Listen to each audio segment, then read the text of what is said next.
In today's video, I will show you how to reset or format a BYJUS SD card so you can reuse it. So step 1 is insert the SD card into your PC with an adapter. Make sure you have a copy of anything important. Now open File Explorer, right click the SD card drive and choose Format.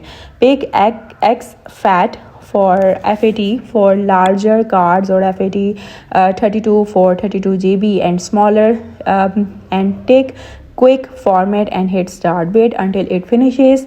Press a Win a plus R and type this.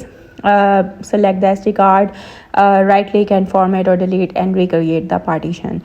If you are comfortable with commands, open command prompt as admin and use disk bar to list disk. And select disk and then clean and create partition primary, then format fs is equal to exFAT quick. If the card is a write protected or still won't format, try another reader, toggle the adapter lock switch, or use a dedicated SD formatting tool like SD formatter or BYJUS.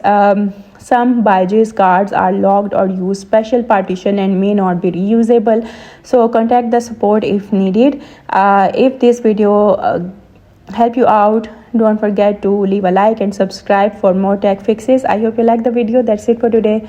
Thank you for watching.